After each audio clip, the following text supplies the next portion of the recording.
Good morning and welcome to the new edition of Dr. Lamba's Awakening Call. In the age of reasoning, enlightenment, and information, we always hope and aim to have a more comprehensive and Catholic outlook. We want our differences to be removed. But unfortunately, the political leaders, once they come into power, suffer from a psychotic disorder which compels them to adopt the role of a messiah. And that messiah might not be the real messiah, but that might be a variation of Frankenstein. The worst form is when these leaders divide people or want to suppress them or want to control their behavior to the extent that is abominable, hateful, detestable, despicable. I can see the shades of Orwellian dystopia, and dystopia is just opposite of utopia, the land of disillusionment, the land of frustration, hope abandoned. And I remember Dante's line, which he describes the entry to the hell. Abandon hope, all ye enter here. Are we abandoning hope in this dystopia? I saw the variation of dystopia in India when the Home Minister of India declared that this one country, one nation, and Hindi would be superimposed. I love Hindi poetry, I love Hindi literature, but I protested against him, and luckily, many reasonable people protested, and that order was withdrawn. So much so that the Prime Minister quoted Tamilian. Anyway, coming nearer home in Canada, I see the same thing happening. Quebec, the sole repository of French culture, according to them, they are out Frenching France. And the Quebec government has made efforts and has moved to ban the popular bilingual greetings. The greeting used to be bonjour or hi. And whenever you go to a shopkeeper in Montreal, the normal way is, since it's a bilingual province, and Montreal is a replica of the French culture, the shopkeeper says bonjour, hi, both words. But Legault's government is looking for a way to ban this bilingual greeting, thereby putting the shopkeeper, the receptionist, at variance with the customers. These people, the greeters in Montreal, have adopted this bilingual method to keep both the French-speaking and English-speaking people happy. But it has irritated a number of rabid nationalists. I do not object to the use of a language at the government level for its purpose. It has every right to decide whether it should be single language or double bilingual, both the languages. But when it comes to perpetrating this harassing attitude on the common people, that is something objectionable. The Premier's right-hand man, the Quebec identity files, Minister of Immigration, Simon, revealed his intention to crack down on expression this Friday. Just a month back, he became the minister responsible for protecting the French language. Wow! These are the shades of George Orwell's 1984. Does any language need protection? It's just like saying, well, so and so is a priest, so he has to protect Christianity, and this Maulvi has to protect Islam, and this Pandit has to protect Hinduism, and this Granthi has to protect Sikhism. And now here are the ministers for the protection of the language. Can anything be more idiotic and stupid than that? But then, since when is intelligence and akuma and human feelings an essential part of the political system? Simon Jolley Barrett, previous files have included the religious symbol ban, and I did not object to that because the ban was only for the public servants, and that's justified. Government can always have a dress code. Why not? I don't object to a dress code. I don't object to that ban. I don't object to the immigration quota cut in. They're perfectly within the rights. Right or wrong, I'm not discussing. But protecting a language is definitely not one of the jobs of the minister. And when I asked by the reporters of the National Assembly what he might do to stop the use of bonjo or hai, he said, I'm open to all possibilities. Is he planning to plant the language police now, who will go from shop to shop and have random checks to see how the people are addressing? 2 years back, just 2 years back, Quebec National Assembly had passed a non-binding motion asking retailers and public service providers to stick to bonjour because French is the official language. And the motion passed 111 to 0. There was no opposition. But it was a non-binding motion, and it's as wrong as the motion 103, criticizing Islamophobia, made a crime. But they were resolutions, they are not binding. They satisfy the personal whims and caprices of the politicians, okay, acceptable. Because these politicians have to show to their constituents, to their voters, look here, I'm doing something. And what they are doing may be absolutely useless and even may be harmful, but at least they can say, look, I'm the protector of the language. So far, so good. But that was a request, an advisory to the shopkeepers.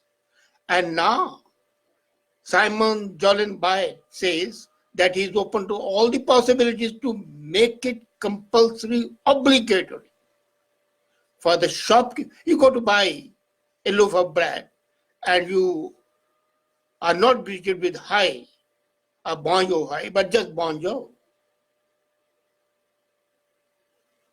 It's not the use of the language which I object to, it's the direction of the government asking to use a certain language I object. That is something objectionable. Is as objectionable as the desire of many people to say, well, Merry Christmas should be banned. Now, the government's come to that stupidity at that time. And the Merry Christmas was converted into Happy Holidays.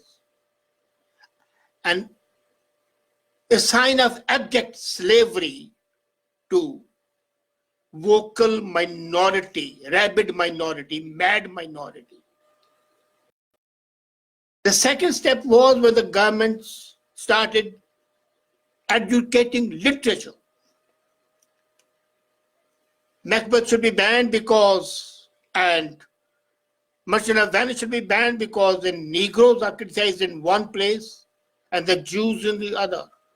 Mark Twain, the father of the literature, to be put on the shelf and no book to be issued, and the libraries are removing the works because he's using the word nigger. So on one side, you're suppressing the masterpieces of literature because they use certain words which you don't like, but which are absolutely valid at that time. On the other side, you are promoting a language and suppressing people. Well, you will talk only in this manner. agreed that there was a consensus how to greet in the public, but it was a consensus, not an obligation. It is not clear today which form the ban would take. And how would it get around the free speech protection in the Constitution? The Canada says you have freedom to express yourself. But does that give a right to a minister to tell the people how to address? Which language to address? On the one side, the government of Canada spends $280 million a year on providing translation services to the immigrants who don't know English or French. Why don't they make it obligatory and compulsory that no immigrant would be allowed to enter the country unless he's proficient in English and French? Why are the refugees coming who don't speak a single word of either of the languages and they're pampered? Where is the protection of a language at that time? They say that the minister is now drafting an action plan to protect French language, and that he will include measures to discourage the use of expression, and possibly he'll have inspectors from the Office of Quebec Language Department to conduct raids on the front desk workers.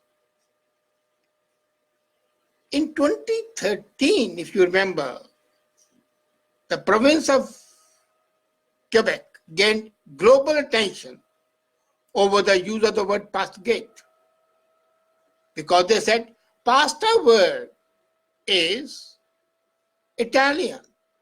So pasta should not be used, but pastegate should be used, which is the French version of pasta. Similarly, they said that the other words of foreign origin, curry or dim sum, kimchi, the word from Hindi and Korean and the Chinese, should be transformed into French. If they are not there, create them. But the menus must be franchised language. What is this foul colloquialism? And the impetus for this four-ring circus of insanity is a Stats Canada's finding on proportion of the primarily French-speaking workplace in Quebec. They say in 2016, it is 80% less than it was in 2006. So in 16 years, the number of people speaking in pure, unadulterated French has dropped appreciably. And it's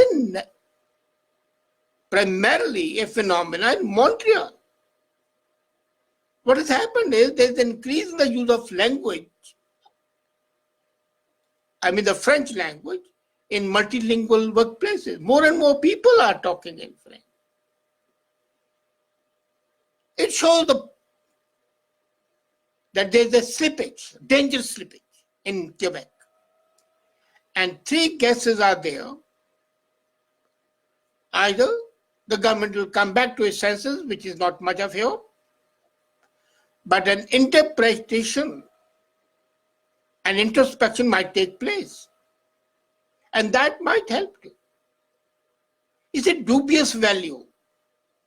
Now, if the French language has to be protected, there are other ways of protecting it. And any sensible person would adopt better ways than suppressing it. For example, you can get immigrants to live and work in French and nurture the cultural attachment of the children who have access to limitless and borderless choice in music, literature, television, and film. Expose the people to that. When the immigrants come, tell them it's compulsory. But you cannot say you would use only French in your common everyday discourse. That is the big brother of Orwell peeping down on you, arm twisting you, and then maybe sending you to jail if you object to this arm twisting.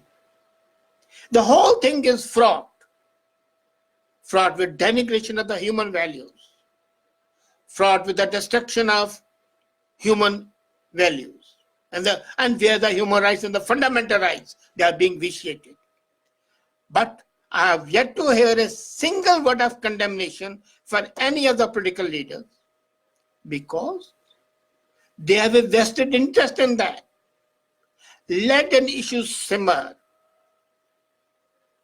Let an ulcer become a cancer so that they can then come in as saviors and start posing as protectors. Till that time, let the wounds fester.